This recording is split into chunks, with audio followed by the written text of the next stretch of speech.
నమస్తే, welcome to our channel. నేను సౌజన్య. ఆంధ్రప్రదేశ్లో ఎన్నికలు దగ్గర పడుతున్నటువంటి నేపథ్యంలో ఆ ఎన్నికలు అనేటువంటి అంశానికి సంబంధించి ఎప్పుడైతే విన్నాం అప్పటి నుంచి కూడా సమ్మెలకు సంబంధించి వార్తలు వింటూనే ఉన్నాం. సో అంగన్వాడీలు కావచ్చు, ఆ తర్వాత మున్సిపల్ కార్మికులు కావచ్చు, ఇప్పుడు సరికొత్తగా ఉద్యోగ సంఘాల నేతలు కూడా సమ్మెకు దిగబోతున్నటువంటి వార్తలు బయటకు వస్తున్నాయి. సో ఈ సమ్మెల పరంపర ఎందుకు కొనసాగుతోంది? ఇది ఏమన్నా కోవర్టుకు సంబంధించినటువంటి సమ్మెనా? అసలు ఏంటి? జగన్మోహన్ రెడ్డి ప్లాన్స్ ఎలా ఉండబోతున్నాయి? ఏం చేయబోతున్నారు ఏంటి? ఈ అంశానికి సంబంధించి మనతో మాట్లాడడానికి, వారి విశ్లేషణని మనతో పంచుకోవడానికి ఈరోజు మనతో పాటు ఉన్నారు senior journalist, senior political analyst CS Rao గారు ఉన్నారు. వారితో మాట్లాడదాం. నమస్తే. నమస్తే సౌజన్య. అసలు ఆంధ్రప్రదేశ్లో ఎన్నికలు దగ్గర పడుతున్నాయి అంటే ఒక 3-4 నెలల ముందు నుంచి కూడా సమ్మెలకు సంబంధించిన వార్తలు వింటూ ఉన్నాం. చాలా సంఘాల నుంచి, అంటే అంగన్వాడీలు కావచ్చు, ఆశా వర్కర్లు కావచ్చు, వాళ్ళతో పాటు మున్సిపల్ కార్మికులు కావచ్చు, వాళ్ళని రియల్ సమ్మెలు అవన్నీ. సో ఇవన్నీ ప్రభుత్వ ఉద్యోగులు చేయబోతున్నారు కదా, సరికొత్తగా ఉద్యోగ నేతలు వాళ్ళు కూడా సమ్మెకు దిగబోతున్నారు అనేటువంటి వార్తలు వినిపిస్తున్నాయి. అంటే ఇది ఒక కోవర్టుకు సంబంధించినటువంటి సమ్మె అని కూడా వార్తలు వస్తూ ఉన్నాయి ఉద్యోగ సంఘాలకు సంబంధించి. సో వీటిలో ఎంతవరకు వాస్తవం ఉంది? దీని వెనకాల జగన్ నుండి నడిపిస్తున్నారు అనేటువంటి వార్తలు కూడా వస్తున్నాయి. వీటిలో అసలు వాస్తవాలు ఎంత ఏంటి అంటారు? సో ఇప్పుడు వరకు అంగన్వాడీలది, తర్వాత అంతకుముందు అవన్నీ కాంట్రాక్ట్ ఉద్యోగులది కానీ, తర్వాత సర్వశిక్ష అభియాన్ వాళ్ళది కానీ, ఇవన్నీ రియల్గా వాళ్ళు చేసినటువంటి సమ్మె, వాళ్ళకి సంబంధించినటువంటి సమస్యలని ప్రభుత్వం ముందుంచారు. ప్రభుత్వం నో అంది, వాళ్ళ మీద ఎస్మా ప్రయోగించింది, వాళ్ళని సమ్మె వాళ్ళకై వాళ్ళు విరమించేలా చేసింది, వ్యూహాత్మకంగా వాళ్ళని అనగదొక్కేసింది ప్రభుత్వం. కానీ ఇప్పుడు ఆంధ్రప్రదేశ్లో ఉన్నటువంటి ప్రభుత్వ ఉద్యోగులు, ఉపాధ్యాయ సంఘాలు ఏవైతే ఉన్నాయో, ప్రభుత్వ ఉద్యోగులు, ఉపాధ్యాయులు, వాళ్ళు గతంలో ఒకసారి సిపిఎస్ రద్దుకు సంబంధించి డిమాండ్ చేస్తూ తొలి రోజుల్లో జగన్మోహన్ రెడ్డి ముఖ్యమంత్రి అయిన తొలి ఏడాదిలో వాళ్ళు ఒక పెద్ద ధర్నా పెట్టారు. విజయవాడ మొత్తం కంప్లీట్గా కొన్ని లక్షల మందితోటి అది మునిగిపోయి సక్సెస్ అయిపోయింది. దాన్ని చూసిన తర్వాత జగన్మోహన్ రెడ్డి ఉద్యోగ సంఘాలని, అంటే టీచర్స్ సంఘాలని ఏ విధంగా నలిపేయాలి, ఏ విధంగా నలిఫై చేయాలి, ఏ విధంగా వాళ్ళతో ఆడుకోవాలి అనేటువంటి ఒక ఆలోచన చేసి ఆ సంఘాల నేతల మధ్యనే ఒకరికొకరు పడకుండా చేసేటువంటి ప్రయత్నం చేసి సక్సెస్ అయ్యింది. దాంతో సిపిఎస్ రద్దు అనేది అటకెక్కింది. వాస్తవంగా సిపిఎస్ రద్దు చేస్తానని చెప్పి ఆయన హామీ ఇచ్చారు. ఆ తర్వాత సిపిఎస్ కాదు జీపీఎస్ తీసుకొస్తాను అని చెప్తే వీళ్ళు అంగీకరించకుండా ఉండనటువంటి పరిస్థితి, అంగీకరించాల్సిన పరిస్థితి, అంగీకరించకపోయినా మీకు ఇదే అని చెప్పారు. ఆ తర్వాత సమ్మెలు దిగడానికి కానీ, ఆందోళన చేయడానికి కానీ, ధర్నాలు చేయడానికి కానీ ఉద్యోగ సంఘ నేతలు కానీ, ఉద్యోగులు కానీ ధైర్యం చేయలేకపోయారు. దానికి కారణం ఏంటంటే అప్పుడు చేసినటువంటి ధర్నా ఏదైతే ఉందో దానికి సంబంధించి ఎవరు లీడ్ చేశారు అనేది తెలుసుకొని ఆంధ్రప్రదేశ్కి సంబంధించినటువంటి పోలీసులు వాళ్ళ మీద కేసులు పెట్టడం జరిగింది. అంతేకాకుండా ఎవరెవరైతే ఉద్యోగులు ఉన్నారో, ఆస్తులు బాగా సంపాదించారు, వాళ్ళందరినీ ఐడెంటిఫై చేసి ఏసీబీ రైట్స్ చేయిస్తామని చెప్పి భయపించారనేది ఇంకోటి కూడా ఉద్యోగ సంఘాల్లో వినిపిస్తుంది. సో మొత్తం మీద ఇలా రకరకాలుగా దర్యాప్తు సంస్థలను ప్రయోగించి ఆంధ్రప్రదేశ్లో ఉండేటువంటి ఉద్యోగ సంఘాల నేతల్ని తమ చెప్పు చేతుల్లో పెట్టుకున్నారు అనేది ఉద్యోగుల్లోనే నడుస్తున్నటువంటి ఒక చర్చ. ఇలాంటి పరిస్థితుల్లో ఇప్పుడు ఎలక్షన్ ఇంకొక 2 నెలలు షెడ్యూల్ వస్తుంది, ఇంకొక నెల కూడా లేదు షెడ్యూల్ వచ్చేటువంటి టైంలో అసలు ఎందుకు ఇప్పుడు ప్రభుత్వ ఉద్యోగులు సమ్మె అనేటువంటి ధైర్యం చేస్తున్నారు, సమ్మె చేయబోతున్నామని అనేటువంటిది ఇప్పుడు ఆశ్చర్యకరంగా ఉంది. సచివాలయ వర్గాల్లో కూడా ఇదే చర్చ జరుగుతుంది. 13వ తారీఖున సమ్మె నోటీస్ ఇస్తామని చెప్పేసి ప్రభుత్వ ఉద్యోగులకు సంబంధించినటువంటి నేత బండి శ్రీనివాసరావు ఒక స్టేట్మెంట్ ఇవ్వడం జరిగింది నిన్న. సో ఈ ప్రభుత్వ ఉద్యోగుల్లోనే అసలు ఇప్పుడు సమ్మె నోటీస్ ఇవ్వటం ఏంటి? ప్రభుత్వం ఆల్రెడీ ఇంకొక 4 రోజులు షెడ్యూల్ వస్తుంది, ఎలక్షన్ షెడ్యూల్ వస్తుంది, ఆ తర్వాత ఏమవుతుందో తెలియదు, ఇప్పుడు నోటీస్ ఇవ్వటం ఏంటి అనే దాని మీద ఆలోచించారు ఉద్యోగులందరూ.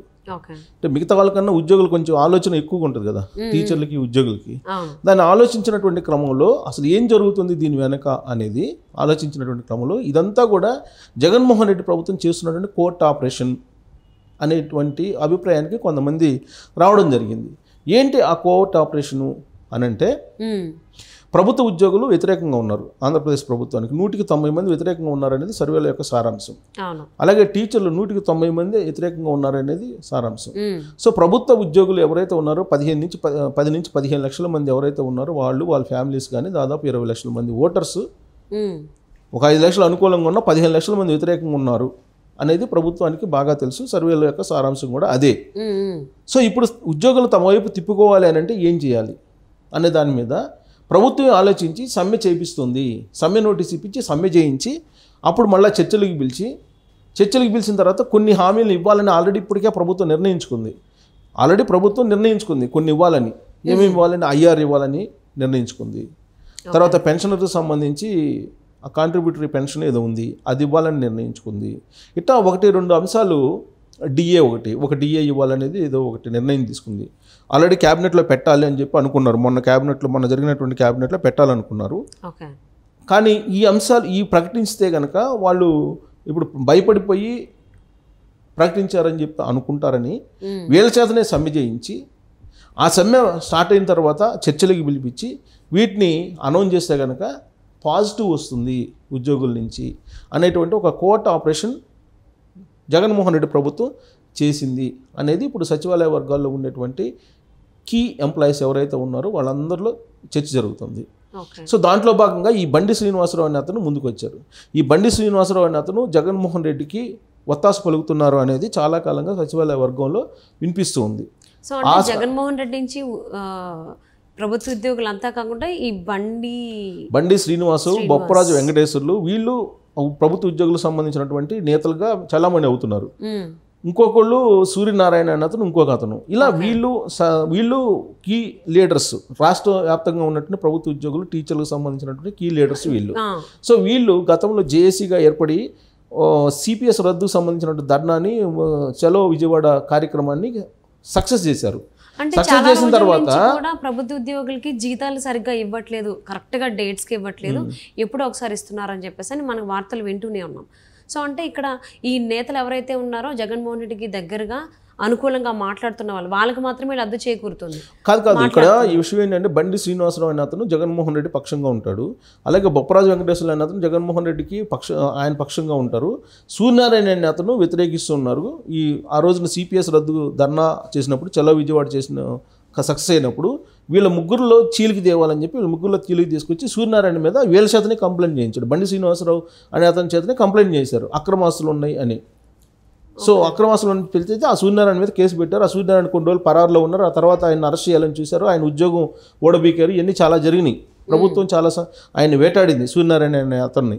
ఆ తర్వాత బండి శ్రీనివాసరావు అలాగే బొప్పరాజు వెంకటేశ్వర్లు వీళ్ళిద్దరూ కూడా ప్రభుత్వానికి ఒత్తాసు పలుకుతూ ఇప్పటి వరకు కూడా కొనసాగుతూ వచ్చారు. ఇప్పుడు వాళ్ళ ద్వారా ఈ సమ్మె నోటీస్ ఇప్పించి సమ్మెకి తీసుకెళ్ళి ప్రభుత్వ ఉద్యోగుల్ని, టీచర్లని ఆ తర్వాత చర్చలకు పిలిచి ఈ 3 అంశాలని ప్రకటిస్తే కనుక అనుకూలంగా మారుతారు రాష్ట్ర వ్యాప్తంగా ఉన్నటువంటి ప్రభుత్వ ఉద్యోగులు కానీ, టీచర్లు కానీ అనేది ఒక కోర్ట్ ఆపరేషన్ ప్రారంభించారు ఎవరు, జగన్మోహన్ రెడ్డి అనే టీం అనేది ఇప్పుడు వినిపిస్తూ ఉంది.